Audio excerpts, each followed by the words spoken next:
Assalamualaikum warahmatullahi wabarakatuh. Perkenalkan, kami dari kelompok 2. Sebelum masuk ke wawancara, perkenalkan nama saya Ahmad Nasrullah dengan NIM 2406410005. Saya Dina Nur Alia dengan NIM 24064120. Saya Lili Sulastri dengan NIM 24064101. Saya Sahayu Aurena Diti dengan NIM 24064110. Nah, tujuan kami untuk membuat video ini untuk menggali lebih dalam informasi dan gambaran langsung tentang pendidikan yang ada di STN 2 Kalianyar. Mari kita lanjut ke video selanjutnya, guys. Assalamualaikum warahmatullahi wabarakatuh. Waalaikumsalam. Selamat siang Bapak. Ya, siap. Terima kasih atas waktu yang telah diberikan. Perkenalkan, kami dari Universitas Muhammadiyah Cirebon ingin melakukan wawancara kepada Bapak sebagai narasumber dari STN 2 Kalianyar.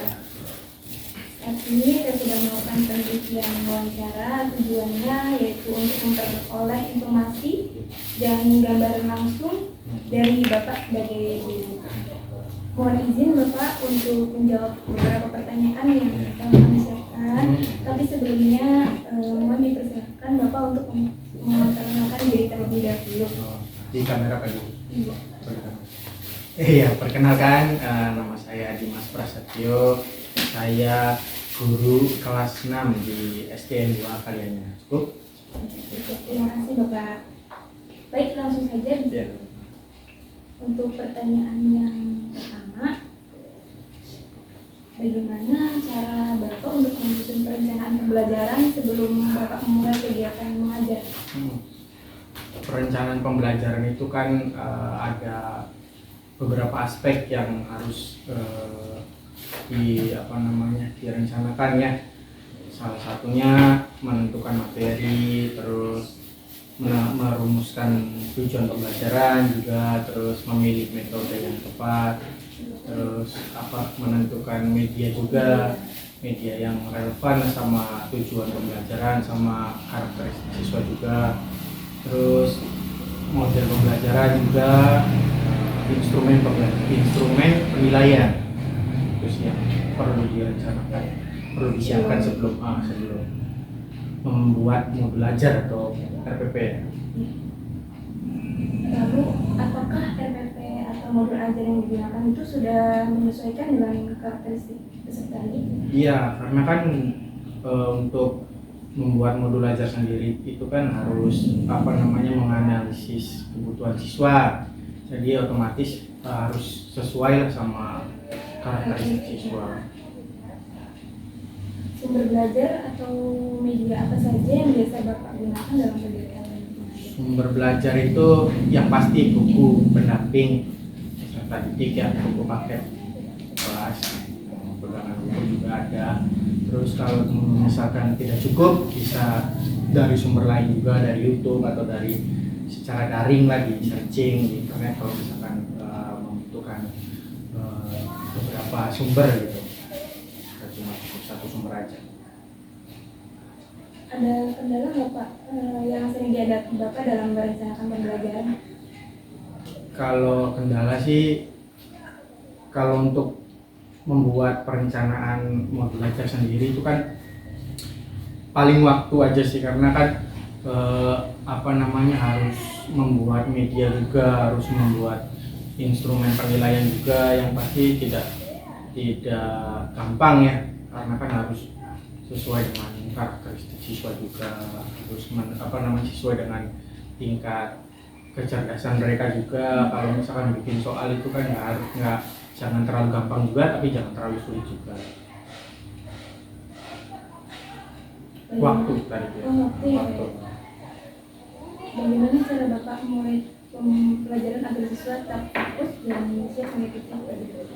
Kalau buat kesiapan siswa sebelum belajar itu paling nyiapin kerapihan, pakaian, terus kebersihan juga gitu. Kalau misalkan udah rapi, meja udah siap, pakaian sudah rapi, lingkungan tempat duduk mereka juga sudah bersih, itu tandanya mereka siap belajar gitu. Terus bisa juga dengan ice breaking juga melatih fokus mereka gitu.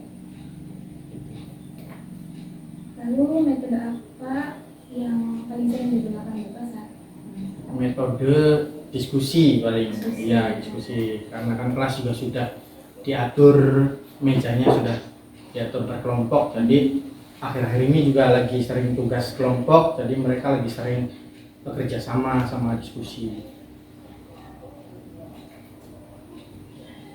Bagaimana keterlibatan siswa selama kegiatan pembelajaran berlangsung? Keterlibatan siswa, kalau agak susah ya untuk melibatkan siswa dalam belajar tuh, soalnya kan mereka kan macam-macam ya karakternya, ada yang suka ngobrol aktif, ada yang diem ya diem banget gitu. Jadi ya sebisanya guru aja, tergantung pembelajarannya sih. Kalau misalkan anak-anak itu biasanya ikut terlibat itu kalau misalkan medianya itu nyata, konkret, terus terus kayak menggunakan apa sih, teknologi. Nah, menggunakan teknologi biasanya mereka kan rasa ingin tahunya tinggi ya, aktif. Kalau pakai teknologi itu apa namanya, merasa tertarik gitu, ikut semua gitu, yang ngobrolnya jadi ikut, terus yang diemnya jadi ikut, aktif gitu, ikut terlibat semua. Kalau misalkan menggunakan media yang menarik, menggunakan teknologi itu. Game ya?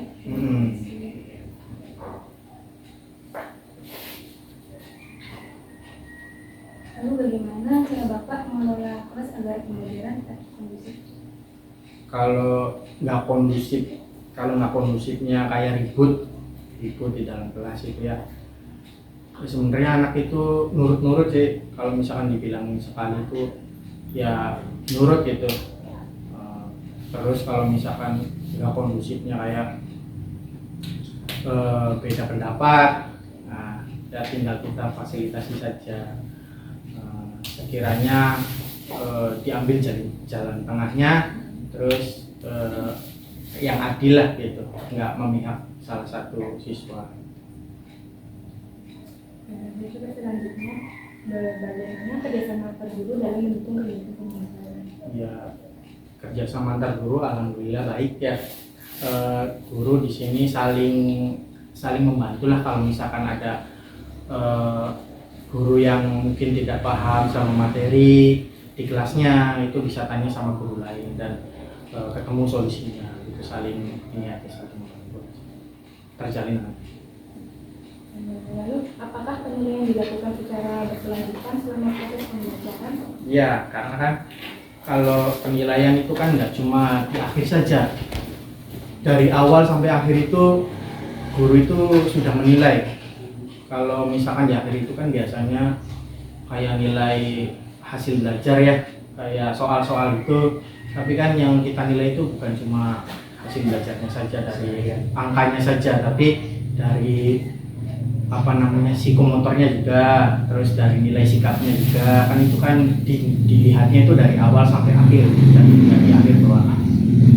Baik, terima kasih waktunya ya Pak. Sama. Jadi kesimpulan dari wawancara tadi ialah perencanaan pembelajaran merupakan tahap penting yang harus dipersiapkan guru sebelum proses belajar mengajar berlangsung. Guru merencanakan berbagai aspek, mulai dari penentuan materi, perumusan tujuan pembelajaran, pemilihan metode, media pembelajaran, hingga penyusunan modul ajar atau RPP yang disesuaikan dengan tahap pendidik peserta didik. Sumber belajar yang digunakan cukup beragam, baik dari buku paket, pedoman guru, maupun sumber digital seperti internet dan video pembelajaran. Dalam pelaksanaannya, guru masih menghadapi kendala, terutama dalam keterbatasan waktu dan menyiapkan media dan instrumen penilaian yang sesuai dengan tingkat kemampuan siswa.